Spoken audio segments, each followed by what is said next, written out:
There is a next series, and here we are going to cover the questions, a very very important question of physics. Okay, then our first question is, for a free falling body the sum of kinetic energy and potential energy is always. तो इसमें कहा गया है कि अगर कोई body free falling हो रही है तो उसमें सम ऑफ पोटेंशियल और काइनेटिक एनर्जी क्या होती है. ठीक, तो हम सबसे पहले देखेंगे ये हमारी बॉडी है, यहाँ से फ्री फॉल हो रही है. ठीक, तो सबसे ऊपर ये है और ये हमारा ग्राउंड है. तो यहाँ पे हमारा पोटेंशियल एनर्जी यानी कि mgh क्या होगा, मैक्सिमम. ठीक है, यहाँ पे रुकी हुई है. और यहाँ पे काइनेटिक एनर्जी क्या होगा, हाफ mv², क्योंकि वेलोसिटी ज़ीरो होगी तो काइनेटिक एनर्जी ज़ीरो होगा. ठीक, और जस्ट एकदम पूरा मिड में क्या होगा, पोटेंशियल एनर्जी और काइनेटिक एनर्जी दोनों बराबर होंगी. ठीक है, यानी कि एक पॉइंट इधर बीच में आएगा जहाँ पे पोटेंशियल और काइनेटिक एनर्जी बराबर होंगी. ठीक, तो उसको हम लोग निकाल लेंगे. ठीक है, उसके बाद ग्राउंड पे क्या होगा, हमारी पोटेंशियल एनर्जी जो कि होती है mgh. ठीक है, क्योंकि हाइट ज़ीरो होगा तो पोटेंशियल एनर्जी ज़ीरो हो जाएगी. और यहाँ जस्ट वेलोसिटी क्योंकि मैक्सिमम होगी तो इसीलिए काइनेटिक एनर्जी मैक्सिमम होगी. ठीक है, टोटल काइनेटिक एनर्जी. तो पूरे रास्ते में, ठीक है, ऊपर से नीचे, नीचे से ऊपर, पूरे रास्ते में जो हमारी kinetic energy plus potential energy होगी वो हमेशा कांस्टेंट होगी. ठीक है, यानी कि अगर काइनेटिक एनर्जी बढ़ेगी तो पोटेंशियल एनर्जी घटेगी. ठीक, और अगर पोटेंशियल एनर्जी बढ़ेगी तो काइनेटिक एनर्जी घटेगी. ठीक है, यानी कि दोनों का सम हमेशा कांस्टेंट रहेगा. ठीक, तो हम लोग अब क्वेश्चन देखते हैं. फ्री फॉलिंग बॉडी सेम, हमेशा सेम रहेगा. ठीक, तो इसका आंसर सेम होगा. तो if the earth suddenly stop rotating the value of g will be. ठीक है, अगर अर्थ सडनली रुक जाए, ठीक है, तो जी क्या हो, जी की वैल्यू क्या होगी. तो मान लो ये हमारा अर्थ है. ठीक, ये हमारा अर्थ का सेंटर है.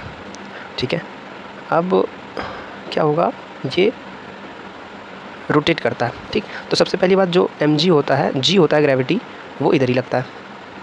ठीक है, तो इसीलिए वेट हमारा होता है mg. ठीक, मान लो यहाँ पे कोई आदमी खड़ा है, उसका मास m है, तो उसका वेट हो जाएगा mg. ठीक, अब जो रोटेशन की वजह से जो हमारा सेंट्रीफ्यूगल फोर्स लगता है वो बाहर लगता है. ठीक, उसकी वैल्यू क्या होती है, m ω² r.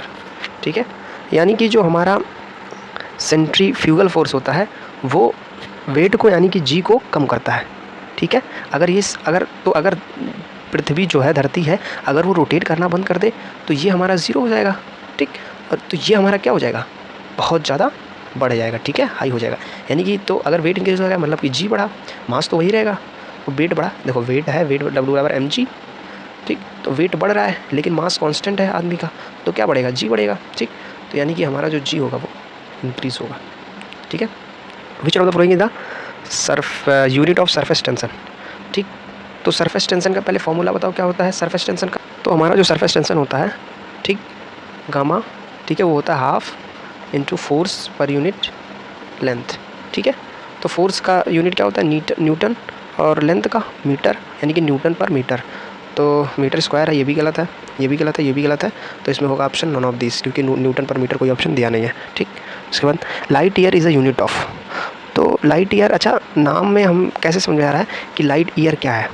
ठीक, डिस्टेंस है, स्पीड है, लाइट है, या फिर टाइम है. ठीक, तो इसमें तुम्हें देखो रट लो, लाइट ईयर जो होता है, पहले लाइट ईयर का डेफिनेशन क्या होता है. Light year is equal to the distance of light travel in 1 year. ठीक है, इन वैक्यूम और स्पेस. ठीक है, तो डिस्टेंस ऑफ लाइट, ठीक है, जो लाइट एक साल में ट्रैवल करती है जितना डिस्टेंस, उसको कहते हैं लाइट ईयर. ठीक है, एक साल में, ईयर मतलब एक साल में, लाइट मतलब लाइट जितना डिस्टेंस ट्रैवल करती है एक साल में, तो इज ए यूनिट ऑफ क्या हो गया, डिस्टेंस. ठीक है, it is unit of distance. तो ये बहुत ही इंपॉर्टेंट क्वेश्चन है, कन्फ्यूजिंग क्वेश्चन है. ठीक, अब देखो ये कुछ पैरामीटर्स हैं कि जो इलेक्ट्रिक वोल्टेज होता है, वोल्टेज उसका यूनिट क्या होता है, वोल्ट. ठीक, और करंट होता है उसका एम्पियर होता है, रेजिस्टेंस उसका ओम होता है, कंडक्टेंस इलेक्ट्रिकल कंडक्शन का कितना होता है, रेजिस्टेंस का ओम होता है, और कंडक्टेंस का उसका उल्टा मोह. ठीक है, पावर का वाट होता है, इंडक्टेंस का हेनरी होता है, कैपेसिटेंस का फैराड होता है. ठीक है, तो इसको याद कर लो, कैपेसिटेंस का फैराड होता है. ठीक, अच्छा हेनरी किसका होता है, इंडक्टेंस का. तो ये सब कौन से हैं, सारे इलेक्ट्रिकल्स हैं. ठीक, और मैग्नेटिज्म पढ़े हो, मैग्नेटिज्म में कई सारे हैं, तो उसको भी देख लेना एक बार. ठीक है, okay. Next question, eddy current is generated by. तो बताओ एडी करंट कैसे जनरेटेड होती है? एडी करंट कैसे जनरेटेड होती है? देखो जो तो हमारा एडी करंट होता है, ठीक, वो क्या होता है, जब हम लोग मेटल को यानी कि कंडक्टर को, अगर हम लोग कंडक्टर को वेरिएबल मैग्नेटिक फील्ड में, ठीक है, जो हमारी मैग्नेटिक फील्ड होती है वो चेंज होती रहती है, अगर हम उसमें रखेंगे तो हमारा एडी करंट जो है वो बनेगा, ठीक है। तो इंडक्शन में तो होता नहीं है, कन्वेक्शन में नहीं होता, डायरेक्ट करंट इसमें भी नहीं होता, तो कंडक्शन में होता है, ठीक। यानी कि जो हमारा एडी करंट होता है, अगर उसको कंडक्टर को मैग्नेटिक फील्ड में रखें तो हमारा एडी करंट इज जनरेट होता है, ठीक है। The value of coefficient of restitution in the perfectly elastic body. तो देखो परफेक्टली इलास्टिक बॉडी, परफेक्टली एक होता है परफेक्टली इलास्टिक बॉडी, एक होता है इलास्टिक बॉडी या फिर इन इलास्टिक बॉडी, एक होता है परफेक्टली इन इलास्टिक बॉडी, ठीक है। तो जो हमारा परफेक्टली इलास्टिक बॉडी होता है उसका कोफिशिएंट ऑफ रेस्टिट्यूशन 1 होता है और परफेक्टली इन इलास्टिक बॉडी होता है उसका 0 होता है, बाकी सारे का 0 से लेके 1 तक का होता है, ठीक है, ठीक। तो इसको याद करना। तो परफेक्टली इलास्टिक बॉडी का आंसर कितना होगा? 1 होगा, ठीक। Energy per unit volume is dimension, ठीक है। तो फॉर्म क्या है हमारा? Energy per unit volume. तो एनर्जी पर यूनिट वॉल्यूम को क्या कहते हैं बताओ? देखो ये हो गया एनर्जी पर यूनिट वॉल्यूम, ठीक। तो जैसे कि हम लोग ने पढ़ा था, तो अगर हम इसका डायमेंशन निकाल लें तो अच्छा देखो प्रेशर क्या होता है? प्रेशर होता है फोर्स पर यूनिट एरिया, ठीक है। अब देखो यहाँ पे भी तुम डिस्टेंस से r से डिवाइड कर लो और यहाँ पे भी डिस्टेंस r से डिवाइड कर लो, ठीक। तो एरिया क्या होता है? r स्क्वायर, r अगर और r हो जाएगा तो फोर्स इंटू डिस्टेंस, और ये हम तुम्हारा हो जाएगा वॉल्यूम क्योंकि r क्यूब हो जाएगा, ठीक। तो ये वॉल्यूम हो गया और ये फोर्स इंटू डिस्टेंस, इसको क्या कहते हैं? वर्क डन, ठीक है। तो यानी कि वर्क डन अपॉन वॉल्यूम, ठीक है। तो वर्क डन कोई एनर्जी, ठीक है, क्योंकि एनर्जी और वर्क डन का जो डायमेंशन होता है वो सेम होता है, और ये वॉल्यूम यानी कि प्रेशर जो है ये हमारा ऑप्शन होगा। फोर्स का होगा नहीं, डेंसिटी का भी नहीं होगा क्योंकि डेंसिटी मतलब मास पर यूनिट वॉल्यूम होता है, ठीक। और वर्क डन का तो होगा नहीं, ठीक, ठीक है। तो हमारा आंसर क्या होगा? प्रेशर, ठीक। अब body is falling through a liquid acquires a steady velocity is known as, ठीक है। तो जो हमारी बॉडी फॉल कर रही है थ्रू अ लिक्विड, ठीक है, तो स्टार्टिंग में उसकी वेलोसिटी तेज़ी होती है, फिर उसके बाद उसकी वेलोसिटी कांस्टेंट वेलोसिटी हो जाती है, ठीक। तो उसको टर्मिनल पे आके उसकी वेलोसिटी कांस्टेंट हो जाती है, इसलिए उसको क्या कहते हैं? टर्मिनल वेलोसिटी, ठीक है। थर्मोकपल कंसिस्ट ऑफ, ठीक है। तो जो हमारा हम लोग पढ़े थे, कपल मतलब 2, ठीक है, और थर्मो मतलब टेम्परेचर इंक्रीज कर। तो जो हमारा थर्मोकपल होता है वो जो डिफरेंट मेटालिक कंडक्टर का बना होता है, ठीक है, यानी कि 2 डिसिमिलर मेटल का बना होता है, ठीक है। तो जो हमारा थर्मोकपल होता है वो 2 डिसिमिलर मेटल का बना होता है, ठीक, जिसमें एक क्या होता है? कोल्ड की तरफ होता है और दूसरा हॉट की तरफ होता है, ठीक। तो थर्मोकपल होता है वो हमारा 2 डिसिमिलर, तो हमारा आंसर पहला होगा, ठीक है। यूनिवर्सल गेट कौन सा होता है? तो इसको डायरेक्ट हम लोग पिछले वीडियो में पढ़े थे गेट के बारे में। तो यूनिवर्सल गेट हमारा नैंड और नॉर गेट होता है, ठीक। देखो हमारा बेसिक गेट एंड और होता है, ठीक, लेकिन इसी का अपोजिट कर देते हैं तो हो जाता है नैंड और नॉर गेट। तो यूनिवर्सल गेट हमारा नैंड और नॉर गेट होता है, ठीक है। उसके बाद in sonar which kind of wave is use. तो सोनार में हमारा कौन सा वेव यूज़ होता है, ठीक है। तो जो हमारा सोनार होता है वो उसका काम क्या होता है? जैसे यहाँ पे शिप है, जहाज़ पानी की, मान लो ये जहाज़ जा रही है, ठीक। तो क्या करता है? हमारा वेव ऐसे भेजता है, ठीक। अब यहाँ से वेव भेजा, फिर उसके बाद ऐसे टकरा के जब यहाँ पे आता है तो हमारी शिप यहाँ पहुँच जाती है। तो वेलोसिटी हमारी वेव की पता है, ठीक, क्योंकि ये मशीन किस वेलोसिटी इमिट कर रहा है ये पता है, और टाइम कितना लेगा यहाँ पे टोटल ये पता है। तो हमें क्या निकल जाएगा? डिस्टेंस, डिस्टेंस नहीं निकलेगा, वेलोसिटी इनटू टाइम कर देंगे, डिस्टेंस निकल आएगा। इसीलिए हम लोग डेप्थ निकालते हैं, ठीक। तो अल्ट्रासोनिक जो वेव होता है उससे हम लोग डेप्थ निकालते हैं, ठीक है, ठीक। Which one of the flowing radiation has longest wavelength. तो देखो इसको हम लोग याद करेंगे ट्रिक से, ठीक। तो याद करो, यहाँ आ जाओ, रो मत इतना, ठीक है, वरना उसका एक्स, ठीक है, घुमाएगा तुम्हें, ठीक है। अब देखो रो मत इतना वरना उसका एक्स को घुमाएगा, ठीक है। तो रो मतलब क्या होता है? रेडियो वेव, ठीक है, रेडियो वेव। एम मतलब माइक्रोवेव, ठीक है, इंफ्रारेड वेव, ये हो गया विजिबल लाइट, ये हो गया अल्ट्रा, और ये एक्सरे, और ये गामा रेस, ठीक है। तो सबसे ज़्यादा जो वेवलेंथ होती है वो उसकी किसकी होती है? किसकी होती है बताओ? रेडियो वेव की। क्यों? कैसे हमें पता लगता है कि सबसे ज़्यादा वेव लेंथ जो होता है वो गामा रेस की होती है, रेडियो वेव की होती है? क्योंकि रेडियो वेव फ्रीक्वेंसी कितना हमारा दूर दूर से कैच करता है, सुनाई देता है, इसलिए जो वेव लेंथ यानी कि जो उसकी वेव लेंथ होती है वो बहुत ज़्यादा होती है। और गामा देखे हैं कि बहुत एनर्जेटिक रेस सबसे ज़्यादा होता है वो गामा होता है, सबसे ज़्यादा एनर्जेटिक रेस गामा होता है, सबसे ज़्यादा हानिकारक। तो एनर्जी हम लोग क्या पढ़े थे, इन्वर्सली प्रोपोर्शनल टू वेवलेंथ, तो यानी कि इसका वेवलेंथ सबसे कम होता है, ठीक। तो सबसे ज़्यादा वेवलेंथ हमारा रेडियो वेव का होता है, ठीक है, समझ में आया? यहाँ पे ये हमारा रेडियो वेव, ठीक है, ठीक। उसके बाद next question, which one of the following has minimum wavelength? अब मिनिमम वेवलेंथ किसका होगा? गामा का होगा, गम में डूबा होगा मैं। Who discovered X-ray? तो एक्सरे किसने डिस्कवर किया, ठीक। तो इसको डायरेक्ट याद करो, विल्हेम रॉन्गटेन, इन्होंने क्या किया, एक्सरे को डिस्कवर किया था। According to the quantum theory of light, the energy of light is carried, ठीक है, इन डिस्क्रीट यूनिट। तो डिस्क्रीट यूनिट, ठीक है, और एनर्जी ऑफ लाइट, तो लाइट के डिस्क्रीट यूनिट को फोटोन कहते हैं। फोटोन मतलब पैकेट, ठीक है, फोटोन मतलब पैकेट। तो लाइट के एक पैकेट को यानी कि एक डिस्क्रीट यूनिट को फोटोन कहते हैं, ठीक। तो फोटोन ऑप्शन हमारा ये है, ठीक है। और हमारा फॉर्मूला क्या होता है जनरली, बताओ? एनर्जी बराबर h इंटू म्यू, ठीक है, लाइन कांस्टेंट, और ये हमारा फ्रीक्वेंसी होता है, ठीक। फ्रीक्वेंसी की जगह h c अपॉन लैम्डा, ठीक। Velocity of light upon wavelength, तो ये हमारा जनरली एनर्जी का फॉर्मूला होता है, ठीक है। उसके बाद energy of photon varies directly with this. तो देखो अभी हम लोग पढ़े थे ई बराबर h इंटू म्यू, ये हमने क्या बताया था, ये फ्रीक्वेंसी था। उसके बाद h c अपॉन लैम्डा, तो एनर्जी डायरेक्टली किसके है, फ्रीक्वेंसी के है, ठीक। और ये हमारा लाइट क्या है, वेलोसिटी ऑफ लाइट। तो वेलोसिटी ऑफ लाइट तो है नहीं, फ्रीक्वेंसी है, तो हमारा आंसर फ्रीक्वेंसी हो जाएगा, ठीक है। Unit of intensity of electric field, तो इलेक्ट्रिक फील्ड का यूनिट बताओ। तो इलेक्ट्रिक फील्ड क्या होता है, electric field force experience per unit charge, उसको क्या कहते हैं, इलेक्ट्रिक फील्ड, ठीक। तो इलेक्ट्रिक फील्ड का क्या होता है, फोर्स का न्यूटन होता है, और चार्ज का कूलम, तो न्यूटन कूलम, ठीक है। और थोड़ा सा इलेक्ट्रिक फील्ड के बारे में जान लें कि इलेक्ट्रिक फील्ड जो होता है, ठीक, वो क्या होता है कि अगर पॉजिटिव चार्ज है तो उसकी इलेक्ट्रिक फील्ड आउटवर्ड रहती है, रेडियली आउटवर्ड, ठीक। ये सब याद कर लो। इसीलिए देखो पॉजिटिव चार्ज की इलेक्ट्रिक फील्ड रेडियली आउटवर्ड होती है, इसीलिए ये चीज़ों का अगर +1 कूलम चार्ज यानी कि यूनिट चार्ज टेस्ट चार्ज यहाँ पे रख दे तो इसको क्या करेगा, रिपल करेगा, ठीक है। और जो हमारे नेगेटिव चार्ज की जो इलेक्ट्रिक फील्ड होती है वो रेडियली इनवर्ड होती है, ठीक है। इसीलिए अगर हम +1 कूलम चार्ज अगर इसके फील्ड में रख दें, +1 कूलम चार्ज, +1 कूलम, तो इसको क्या करेगा, ये अट्रैक्ट करेगा, ठीक। हमें लग रहा समझ में आ गया। और थोड़ा सा समझ लो, कि जो इलेक्ट्रिक फोर्स होता है वो कितना होता है, K into Q1 Q2 upon R², ठीक। K की वैल्यू क्या होती है, 1/4 पाई एप्सिलॉन नॉट, ठीक है। तो इसको रखते जाओ और हम Q1 Q2। ऐसे ही हमारा ग्रेविटेशनल फोर्स होता है, ग्रेविटेशनल फोर्स की Fg की वैल्यू क्या होती है, G into M1 M2 upon R²। तो यहाँ पे देखो क्या था, यहाँ पे G है, यहाँ Q1 Q2 था, यहाँ M1 M2 है, और R² सेम है, ठीक है। चलो उसके बाद who gave the black hole theory, तो ब्लैक होल थ्योरी किसने दिया था, ठीक।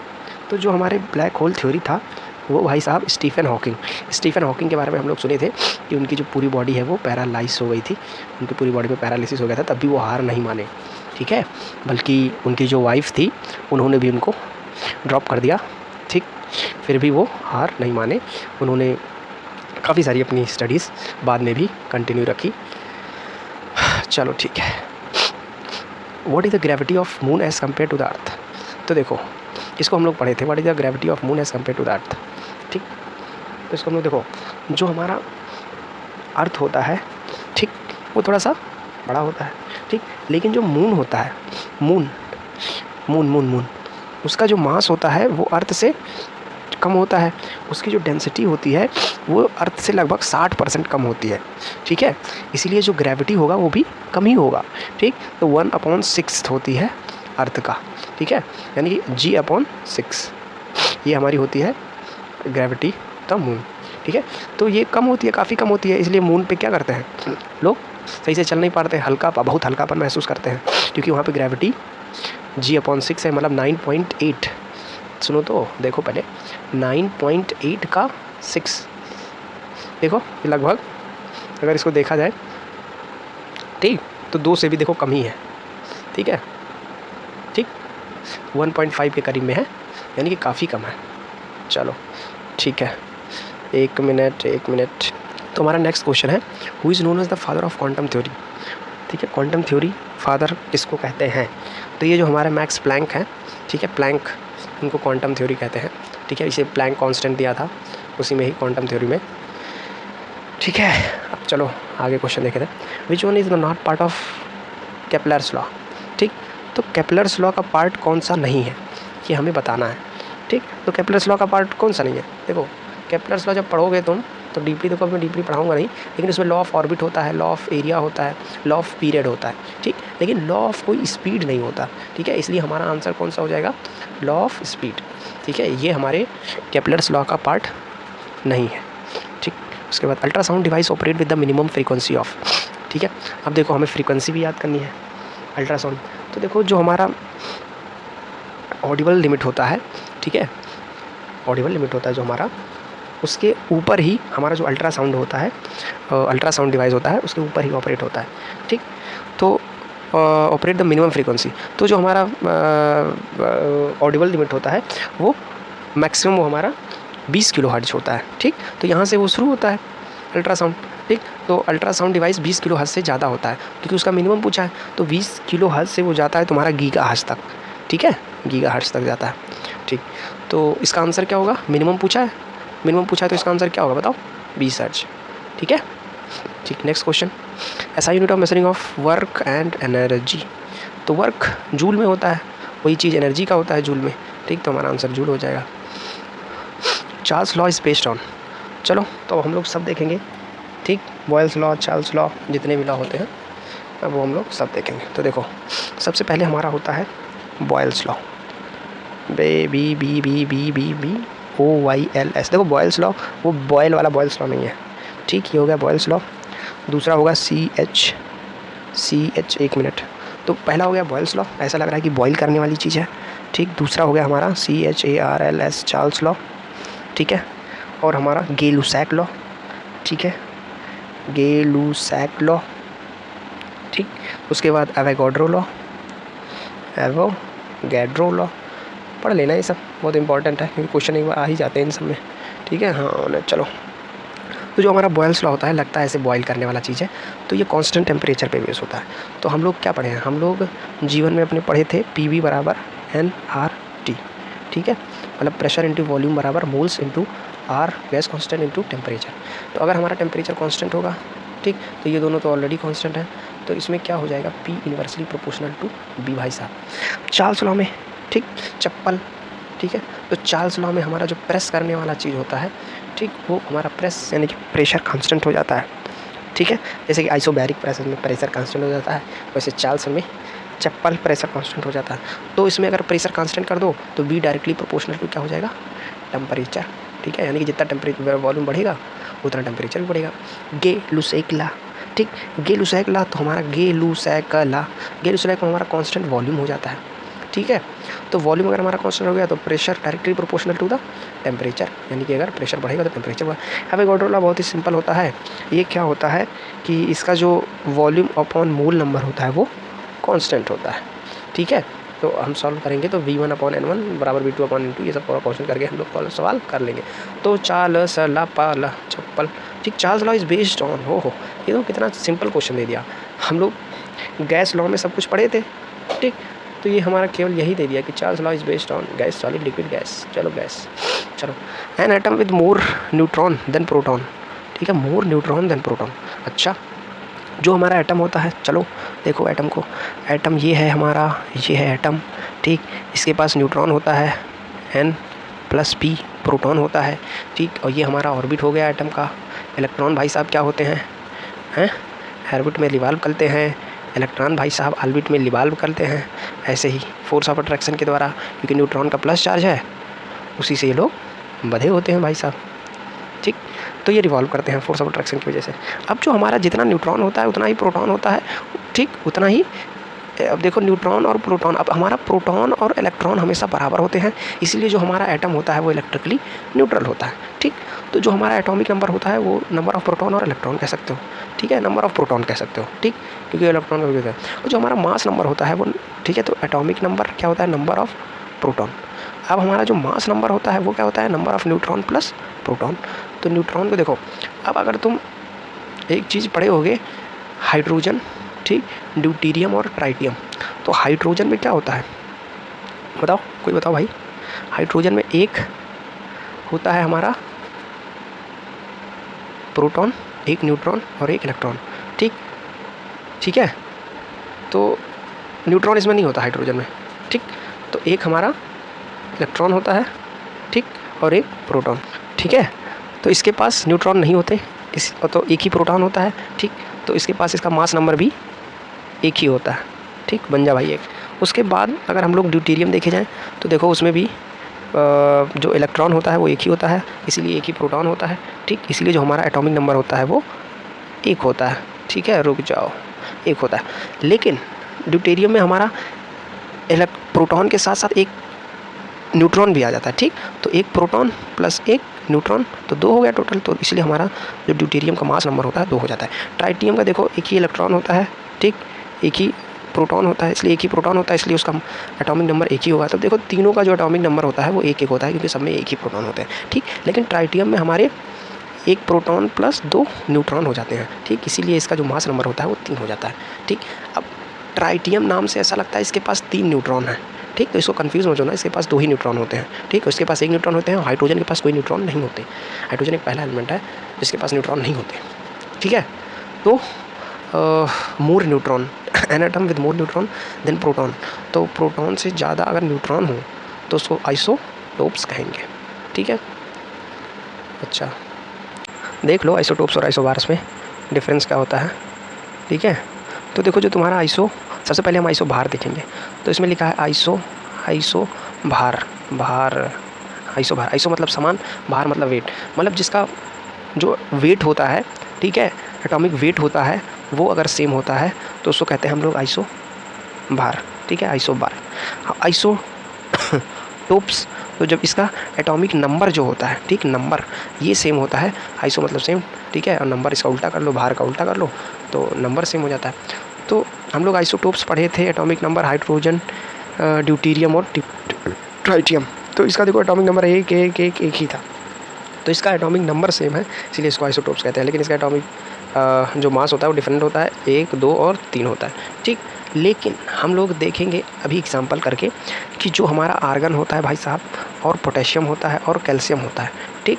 तो आर्गन का एटॉमिक नंबर 18, 19 और 20, इनका देखो एटॉमिक नंबर अलग अलग है, लेकिन जो भार यानी कि वेट, एटॉमिक वेट होता है वो तीनों का भैया कितना होता है, 40, ठीक है। तो ये सब आपस में क्या है, आइसो बार, आर्गन, पोटेशियम मेरे बड़ा हो जा, और कैल्शियम, ठीक। सल्फ़र और क्लोरीन होता है वो भी अपना आइसो भार होते हैं, क्योंकि सल्फ़र का 16 होता है, क्लोरीन का 17 होता है, लेकिन दोनों का जो हमारा एटॉमिक मास होता है वो 40 होता है, ठीक। तो देखो अब तुम देखो तो एक बार देखो 40 से देखो तीनों पाँचों हो गए, यानी कि ये पाँचों क्या है, आपस में आइसो भार है, ठीक। ये तो मैंने ध्यान ही नहीं दिया कि देखो इसका भी 40, इसका भी 40, इसका भी 40, इसका भी 40, इसका भी 40, तो पाँचों आप आइसो आपस में क्या है, आइसो भार है। तो देखो एटॉमिक जो नंबर है इनका डिफरेंट है, ठीक।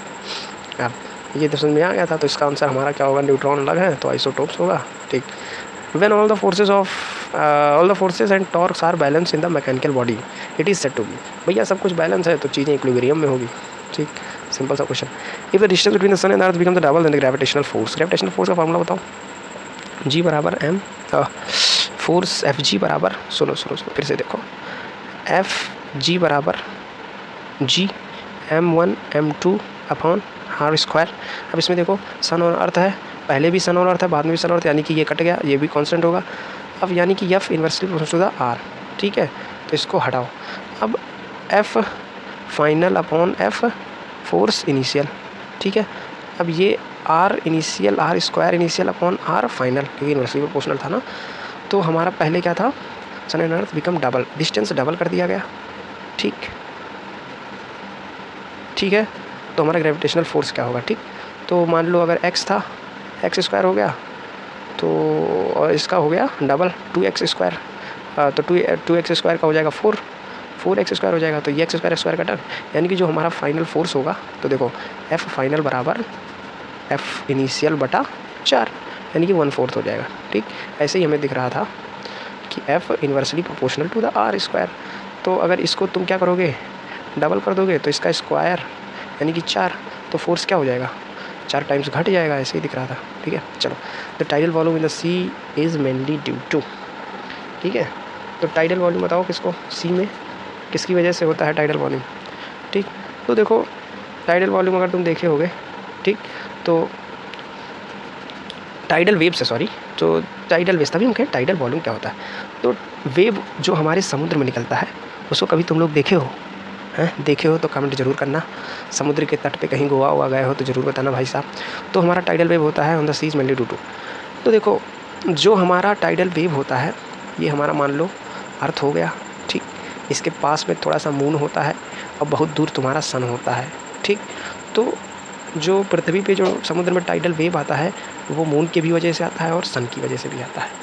ठीक है, लेकिन क्योंकि सन दूर पड़ जाता है, दूरस्थ, इसीलिए इसकी वजह से इसका इफेक्ट कम होता है और मून का इफेक्ट ज़्यादा होता है।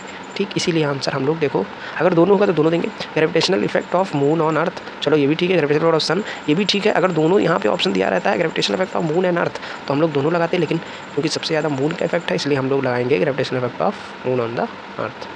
ठीक है बेटा, ठीक है। Ball pen function on the principle of, बताओ भाई, ball pen function on the principle of. तो जो तुम्हारा बॉल पेन होता है वो किसके प्रिंसिपल्स पे होता है बताओ। तो देखो ये हमारा हो गया भैया, कलम बना लो, ठीक, इसमें एक निब निकाल लो और ये हो गया। ठीक, अब इसमें निब भरा होता है तो हम लोग इसे सीधा लिखते हैं। ठीक, तो पहली बात ग्रेविटी की वजह से भी आता है नीचे, तो ग्रेविटी दिया है। ठीक, और जो यहाँ पे देखते होगे छर्रा लगा होता है गोल सर्कुलर सा, जिसमें इंक आके ऐसे ही लपेटता जाता है छर्रे पे, वो किसकी वजह से, सरफेस टेंशन की वजह से। सरफेस टेंशन नहीं है, चलो केवल ग्रेविटी है तो हम लोग ग्रेविटी केवल मारेंगे। अब देखो सरफेस टेंशन और ग्रेविटी दोनों होता तो हम लोग दोनों मारते हैं। ठीक है, चलो for a freely falling body the sum of kinetic energy percentage, ये तो क्वेश्चन हमें पता था, सेम है, ये तो क्वेश्चन रिपीट हो चुका है। The earth channel rotating, G increases surface tension, हाँ, which of the unit is surface tension. Surface tension का यूनिट क्या होता है बताओ। ये है तुम्हारा, ये मान लो तो टेंजेंशियल फोर्स, ठीक, पर यूनिट लेंथ। ठीक है, तो सरफेस टेंशन क्या होता है, tangential force per unit length, या टेंजेंशियल पर यूनिट लेंथ यानी कि न्यूटन पर मीटर। तो ये तो मीटर स्क्वायर है, इसमें कोई ये भी नहीं होगा, आंसर तुम्हारा नन होगा। तो देखो हमारा नेक्स्ट क्वेश्चन है, light from the sun reaches to the earth approximately, अच्छा टाइम बताना है। ठीक, तो देखो तुम्हें पता होना चाहिए कि अगर इसको तुम कैलकुलेट करने चलोगे तो तुम्हारा आधा ज़्यादा टाइम ख़राब हो जाएगा। ठीक है, इसलिए इसको कैलकुलेट मत करो, बस इतना याद रखो कि लाइट की जो स्पीड होती है, ठीक, सी जिसको कहते हैं, वो कितना होता है 3 × 10 to the power 8 मीटर पर सेकेंड, यानी कि इस स्पीड से वो सन से नीचे आती है अर्थ तक। ठीक, और वो लगभग लेती है, अब देखो इसी में ही छुपा है। ठीक, इधर लिखो, ये 8 तुम पहले लिख दो, 8.3, ये 3 बाद में लिख दो। अब ये मिनट, देखो मिनट में ही है, ठीक, 10 मिनट भी नहीं लेती, लगभग 8.3 मिनट लेती है, तो हमारा 8 ये इधर से मार दो।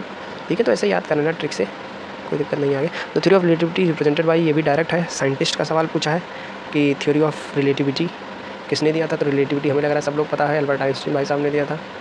ठीक है, और which of is not a vector quantity, तो हमें पता है। स्केलर क्वांटिटी और वेक्टर क्वांटिटी में डिफरेंस जान लो, स्केलर एंड वेक्टर क्वांटिटी। ठीक है, तो स्केलर क्वांटिटी मतलब the quantity which has magnitude only, यानी कि वैल्यू ही केवल होती है इसके पास, जैसे कि हमारा चार्ज हुआ, मास हुआ, ठीक है, टाइम हुआ, ठीक है, इसके पास केवल मैग्नीट्यूड होता है। ठीक है, और क्या हुआ वेक्टर क्वांटिटी, मतलब मैग्नीट्यूड प्लस डायरेक्शन दोनों होता है। ठीक है, तो इसमें देखो डिस्टेंस हुआ, ये भी हमारा स्केलर क्वांटिटी है। ठीक है, तो हमारा मैग्नीट्यूड प्लस डायरेक्शन यानी कि हमारा डिस्प्लेसमेंट हुआ। ठीक है, डिस्प्लेसमेंट हुआ और वेलोसिटी हुई। ठीक है, और डिस्प्लेसमेंट वेलोसिटी हुई, फोर्स हुआ। ठीक है, इलेक्ट्रिक फील्ड हुआ, ठीक, डाइपोल मोमेंट हुआ, ये सब क्या होंगे हमारे वेक्टर क्वांटिटी हैं, क्योंकि इसके पास डायरेक्शन प्लस मैग्नीट्यूड दोनों है भाई साहब। ठीक है, अब देखो, अच्छा एक क्वेश्चन ऐसे ही देख लो यहाँ पे, तो इसमें इसका आंसर पहले लगा दो, which one is not a vector quantity, acceleration भी वेक्टर क्वांटिटी है, डिस्प्लेसमेंट इम्पल्स भी वेक्टर क्वांटिटी है। ठीक है, क्योंकि इम्पल्स क्या होता है, impulse force into change in time, इसको इम्पल्स कहते हैं। ठीक है, और अगर मोमेंटम तुम्हारा चेंज हो जाए तो उसी को इम्पल्स कहते हैं, यानी चेंज इन मोमेंटम को भी इम्पल्स कहते हैं, यानी कि m/Δv। ठीक, ये तुम्हारा इम्पल्स का फार्मूला होता है, तो ये भी वेक्टर, ये भी वेक्टर। ठीक है, तो डेंसिटी जो हमारा होता है, डेंसिटी का फार्मूला क्या होता है, मास पर यूनिट वॉल्यूम, ये भैया सब स्केलर क्वांटिटी है, इसलिए ये भी स्केलर क्वांटिटी है। ठीक है, तो आंसर हमारा डेंसिटी होगा। अब थोड़ा सा हम लोग देख रहे हैं, चलो एक पॉइंट ए है, ठीक, ये दूसरा पॉइंट बी है, ठीक है। एक बंदा है, उसको ए से बी जाना है कोई काम से, मान लो स्कूल में जाना है, ये स्कूल है हमारा, तो यहाँ पे साइन करवाने जाना है। तो हम निकले स्कूल, ठीक, पता लगा स्कूल में पहुँच गए स्कूल में, ठीक। स्कूल मान लो हमारा 10 किलोमीटर दूरी पे है, ठीक। तो अगर हम स्कूल में पहुँच गए, पता लगा हो देखो जिस फाइल में हमें साइन करवाना था उसको तो हम घर ही भूल गए, तो क्या फ़ायदा स्कूल में आने का। फिर हम वापस दौड़ लगाए भैया, निराश आदमी, फिर यहाँ से घर से फाइल लिए, फिर जा रहे हैं अब साइन करवाने, ठीक। तो अगर हम इसका डिस्टेंस पूछें तो कितना होगा भाई साहब, कोई बताएगा डिस्टेंस, बता दो ज्ञानी आदमी। तो इसको देखो डिस्टेंस 10 कवर किया, फिर 10 कवर किया, फिर 10 कवर किया, यानी कि टोटल 30 किलोमीटर कवर किया, ठीक है। इसीलिए स्पीड क्या हो जाएगा, डिस्टेंस अपॉन टाइम, ठीक, यानी कि 30/t हो जाएगा। अब हम डिस्प्लेसमेंट बताओ, तो डिस्प्लेसमेंट बताने के लिए भैया हमें सबसे पहले डिस्प्लेसमेंट का डेफिनीशन पता होना चाहिए। भैया कोई भी चीज़ बताने के लिए सबका डेफिनीशन पता होना चाहिए। डिस्प्लेसमेंट का डेफिनीशन क्या होता है, डिस्प्लेसमेंट डेफिनीशन अगर हम लोग बच्चों की तरह देखा जाए तो displacement doesn't matter how much we move, which defined only initial and final position, ठीक है। तो distance cover by body from initial and final, distance between the body from initial to the final, so कहते हैं displacement, ठीक है। Shifting of body from initial to final, तो initial to final कितना होगा, 10 ही किलोमीटर। तो अगर हम लोग डिस्प्लेसमेंट निकालेंगे तो इसका 10 ही किलोमीटर होगा, ठीक है। इसीलिए वेलोसिटी निकालेंगे तो 10/t होगा, ठीक। अब भैया ऐसे ही ज्ञान लेते रहो, अर्जित करते रहो। Thank you. और सबसे बड़ी बात है कि बताना कैसा वीडियो और बनाने हैं, बना देंगे टाइम निकाल के, ठीक है। Thank you.